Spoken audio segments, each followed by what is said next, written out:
بسم اللہ الرحمن الرحیم الحمدللہ وکفا وسلام علی عبادہ الذین اصطفی اما بعد قال اللہ تبارک و تعالی فی الکلام المجید والفرقان الحمید بعد اعوذ باللہ من الشیطان الرجیم بسم اللہ الرحمن الرحیم یا ایہا الذین آمنوا توبوا الی اللہ توبۃ نصوحا قال رسول اللہ صلی اللہ علیہ وسلم بلغوا عنی ولو آیا صدق اللہ مولانا العظیم و صدق رسولہ النبی الکریم ونحن علی ذلک من الشاہدین والشاکرین والحمد للہ رب العالمین اللہم صلی علی سیدنا محمد وعلی آل سیدنا محمد وبارک وسلم وصلی علیہ رب اشرح لی صدری ویسر لی امری واحلل عقدۃ من لسانی یفقہوا قولی رب زدنی علما سبحانک لا علم لنا الا ما علمتنا انک انت العلیم الحکیم۔ میرے محترم بھائیوں، دوستوں، بزرگوں، میری اسلامی بہنوں، السلام علیکم رحمۃ اللہ وبرکاتہ۔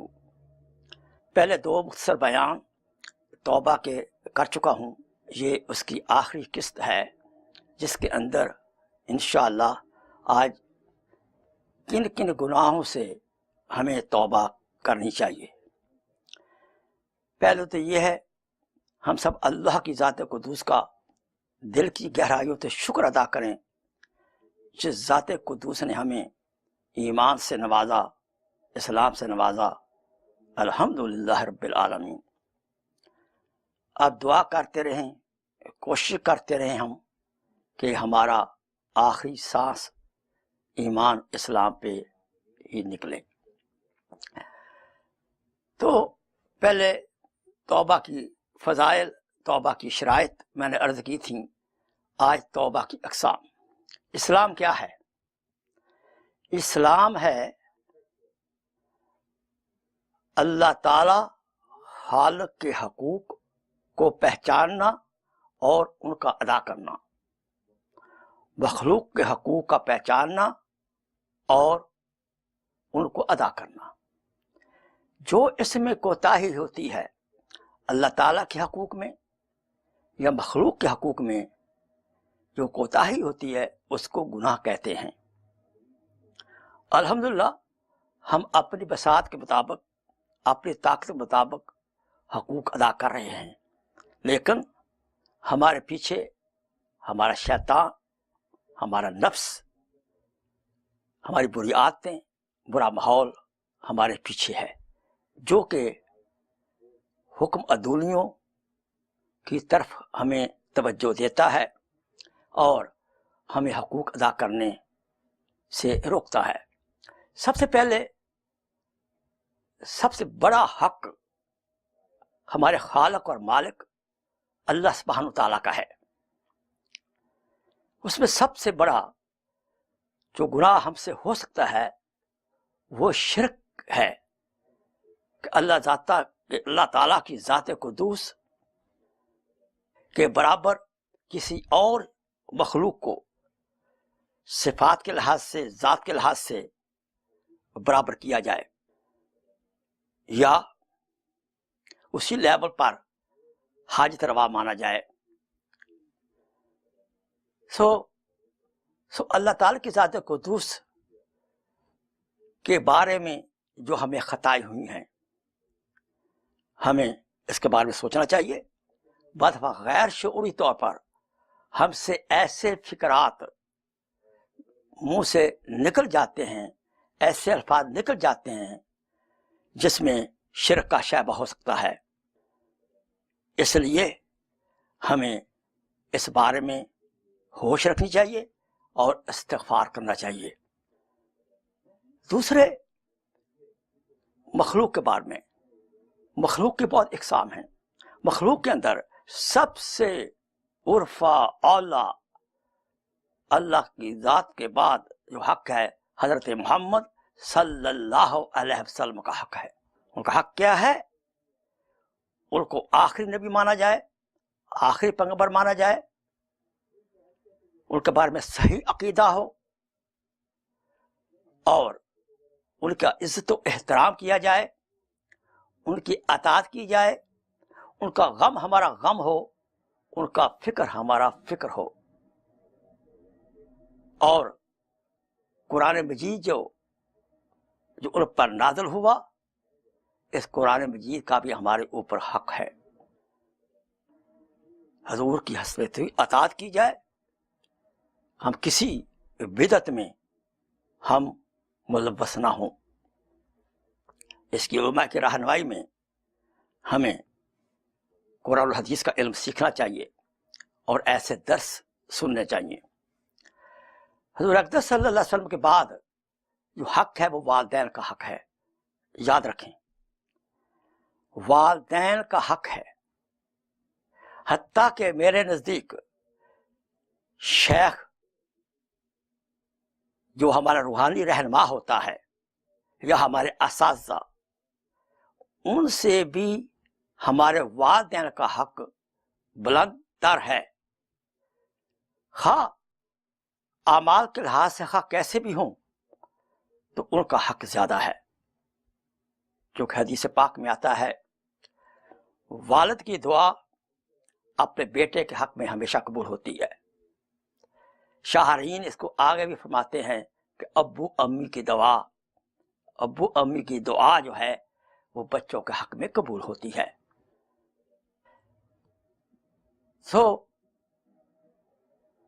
اگر بیٹی شادی شدہ ہو گئی ہے، شادی شدہ ہونے کے بعد والد صاحب کا حق جو ہے وہ خامد کی طرف شفٹ ہو جاتا ہے۔ شادی سے پہلے والد صاحب کا حق ہے اور شادی کے بعد خامد کا حق ہے، حتیٰ کہ خامد کی اجازت کے بغیر وہ آئے دن اپنے والدین کے پاس نہیں جا سکتی۔ ہمیں والدین کے بارے میں بڑا محتاط رہنا چاہیے۔ حدیث پاک میں آتا ہے جس کا مفہوم یہ ہے، ابا جی راضی، والد صاحب راضی، اللہ راضی۔ رضا الرب پھر رضا الوالد، سخط الرب پھر سخط الوالد۔ اور ابا کی ناراضگی میں خدا کی ناراضگی ہے، اس لیے ہمیں بہت محتاط رہنا چاہیے۔ اور اس سلسلے کے اندر میں عرض کرتا ہوں، ہمیں ہر ویک میں ایک دفعہ فرائیڈے ایوننگ کو اپنے ابو اور امی کے پاس جانا چاہیے اور یا ٹیلی فون کرنا چاہیے اور پوچھیں ان سے، ابا جی، امی جان، کیا میں آپ کے حقوق ادا کر رہا ہوں؟ اور ان سے جواب جو ہے بالکل آنسٹ، ایماندارانہ جواب لیں۔ وہ کہیں اگر کہیں کوتاہی ہے تو مجھے آپ حکم کریں، اس کوتاہی کو دور کروں گا۔ ایسے ہی میں بچوں کو،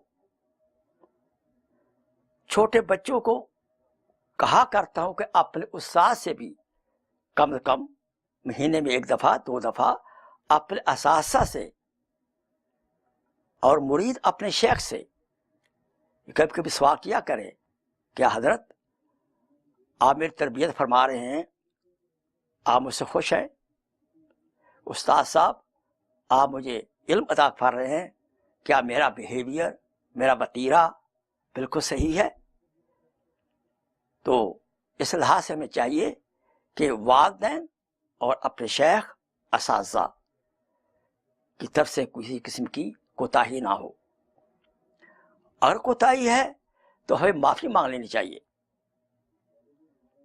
اور استغفار کرنا چاہیے۔ اسی طرح مسجد کا حق ہے، وہ چیزیں جو غیر جاندار ہیں ان کا بھی ہمارے اوپر حق ہے۔ مسجد غیر جاندار ہے، اس کا بھی ہمارے اوپر حق ہے۔ مسجد کا حق کیا ہے؟ مسجد کو آباد کیا جائے، مسجد میں عبادت کی جائے، مسجد کے اندر شور و غل نہ کیا جائے، اونچی آواز سے نہ بولا جائے، مسجد کے اندر صحیح قسم کی دینی تعلیم ہو، اور مسجد میں کوئی بدبودار چیز نہ لائیں اور مسجد کی صفائی رکھیں۔ ایسے ہی ہمارے ذمے جانوروں کے حقوق ہیں، بلی کے حقوق ہیں، کتے کے حقوق ہیں، پرندوں کے حقوق ہمارے اوپر ہیں۔ بعض علماء کرام اس سے منع کرتے ہیں کہ جانوروں کو پنجرے میں آپ بند رکھیں اور ان کا خیال نہ کیا جائے۔ تو آپ کو پتہ ہے اس بات کا، بہت مشہور حدیث ہے، بخاری شریف کی حدیث ہے کہ ایک عورت بہت عبادت کرتی تھی، لیکن اس کے اندر غصہ کی بیماری تھی، اور اس نے دودھ رکھا، دودھ کو ڈھانکا نہیں۔ بلی کو دودھ پسند ہوتا ہے تو بلی نے آ کر دودھ پی لیا، اور اس نے غصے کے اندر آ کر بلی کو مارا، بلی مر گئی۔ وقت کے نبی کو الہام ہوا کہ وہ عورت جو ہے وہ جہنمی ہے۔ اب دیکھو، ایک طرف اس نے عبادات بھی کی ہیں، لیکن ایک مخلوق کی اس نے حق تلفی کی ہے، اس کو مارا ہے، تو کیا حشر ہوا اس کا؟ اس کے مقابلے میں ایک بری عورت سفر کر رہی تھی، راستے میں ایک کتے کو دیکھا جو کہ پیاس سے مر رہا تھا اور گیلی مٹی کو چاٹ رہا تھا، تو اس نے پاس جو کنواں تھا اپنا دوپٹہ، اپنے جوتے کو استعمال کر کے پانی نکالا اور اس کی پیاس کو بجھایا، اور اس کتے کی جان بچ گئی۔ تو وقت کے نبی کو یہ الہام ہوا، وہی آئی کہ فلاں عورت جو ہے وہ جنتی ہے۔ اس سے ناظرین ہم اس سے سبق سیکھیں۔ بہت مشہور حدیث پاک ہے کہ رسول اکرم صلی اللہ علیہ وسلم نے ایک بار صحابہ سے پوچھا، میرے پیارے صحابہ، میری امت کا مفلس کون ہے؟ حدیث پاک کا مفہوم یوں ہے، کہا جو غریب ہو، پیسے نہ ہو، نادار ہو۔ فرمایا نہیں، میری امت کا مفلس وہ ہے جو کہ بہت نیک اعمال لائے گا، حج، روزہ، نماز، زکوٰۃ بہت کچھ لے کے آئے گا، لیکن جب حساب ہوگا کہ دوسروں کے اس نے حقوق ادا نہیں کیے ہوں گے، حقوق سے متعلقہ اس نے گناہ کیے ہوں گے، اور وہ لائن میں کھڑے ہوں گے، حتیٰ کہ وہاں اس کے پاس پیسہ تو ہے نہیں، جو کسی کا سے قرضہ لیا، پیسے تھے نہیں، ادا نہیں کیے، اور وہ ایسے فوت ہو گیا۔ اب پیسے تو قبر میں رکھے نہیں جاتے، اب اس کی نیکیاں اس کو دی جائیں گی، تو ابھی بھی لائن باقی ہے، حتیٰ کہ باقیوں کے گناہ اس میں ڈالے جائیں گے۔ فرمایا کہ میری امت کا یہ مفلس ترین ہے۔ میرے محترم ناظرین، اس بات کا خیال کریں ہم کہ ہمیں موت کے وقت کسی کا حق ہمارے ذمے نہ ہو، نہ اللہ تعالیٰ کا حق ہو ہمارے ذمے، نبی پاک کا حق ہو، والدین کا، خامد کا، بیوی کا، خاص کر جو اکثر شوہر ہیں وہ بیوی کے حقوق کو پامال کرتے ہیں، اور بعض تو ماشاءاللہ بیوی کو سیکنڈ گریڈ سمجھتے ہیں۔ بیوی سے غلطی ہو جائے اس سے توقع کریں گے وہ سے معافی مانگے، لیکن اگر خامد غلطی کرتا ہے، بالکل اکثر خامد جو ہیں وہ اپنی غلطی تسلیم نہیں کرتے اور نہ معافی مانگتے ہیں۔ بہت ہی خطرے کی بات ہے، اس لیے مجھے گزارش ہے، اگر بیوی اپنے خامد کے حقوق ادا نہیں کر رہی، اس کو اس سے معافی مانگنی چاہیے اور توبہ کرنی چاہیے، اور خامد اپنی بیوی سے معافی مانگے اور توبہ کرے۔ بلکہ میں تو یہ عرض کروں کہ ہر فرائیڈے ایوننگ کو میاں بیوی ایک دوسرے سے پوچھیں، میری جان کیا میں آپ کے حقوق ادا کر رہا ہوں؟ اور بیوی خامد سے پوچھے، میری جان، میرے پیارے، کیا میں آپ کے حقوق ادا کر رہی ہوں؟ بلا تکلف، اور کوئی کمی ہو اس کو پورا کریں۔ تو ہمیں چاہیے کہ موت کے وقت ہمارے ذمے کسی کا حق نہ ہو، موت کے وقت ہمارے ذمے کوئی گناہ نہ ہو، جو حقوق کا ادا نہ کرنا یہ گناہ ہے، اور پتہ نہیں موت کب آ جائے۔ اس لیے صبح شام استغفار کی تسبیح نکالنی چاہیے۔ عصر کے بعد 100 دفعہ حضور اقدس صلی اللہ علیہ وسلم استغفار کرتے تھے۔ تو کبھی کبھی 2 رکعت نفل توبہ کریں، توبہ کے پڑھیں، اور رو رو کے دعا کریں، یا اللہ مجھے پتہ نہیں ہے، میں کسی کے حقوق ادا نہ کیے ہوں اور مجھے علم نہ ہو، آپ عالم الغیب ہیں، آپ کو علم ہے، یا اللہ مجھے معاف فرما دے۔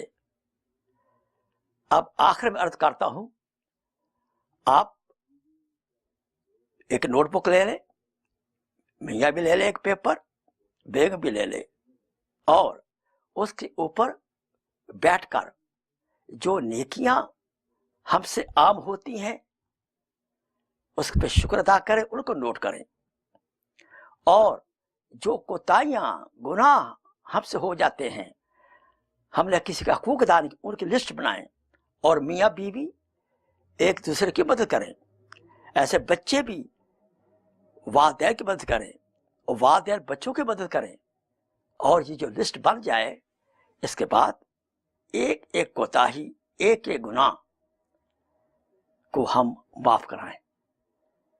اس لیے کیا ہوگا، ہمیں چاہیے کہ ہر وقت ہماری روح گناہوں سے پاک ہو، کیونکہ پتہ نہیں موت کب آ جائے۔ اگر اس کیفیت میں موت آئی کہ ہمارے ذمے کوئی گناہ نہیں ہے، انشاءاللہ آنکھ بند ہوتے ہی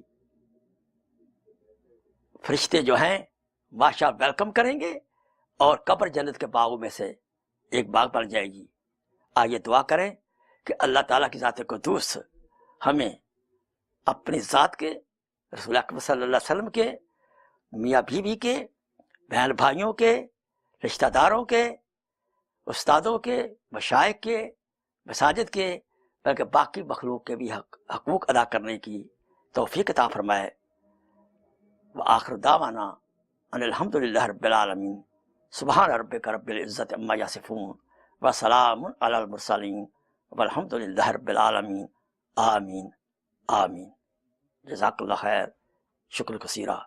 اگر کوئی کوتاہی ہوئی ہو، کوئی لغزش ہوئی ہو زبان سے، اللہ تعالیٰ مجھے معاف فرمائے، اور آپ بھی مجھے معاف فرمائیں اور مجھے آگاہ فرمائیں، اور میں توبہ کرنے کو تیار ہوں، ابھی توبہ کرتا ہوں جو مجھ سے کوتاہی ہوئی۔ استغفر اللہ ربی من کل ذنب واتوب الیہ۔ یا اللہ اگر میرے بیانوں میں مجھ سے کوئی کوتاہی ہوتی ہے، یا اللہ میں اس کی معافی مانگتا ہوں۔ سبحان ربک رب العزت عما یصفون، وسلام علی المرسلین، والحمد للہ رب العالمین۔ جزاک اللہ خیر، شکر کثیرہ۔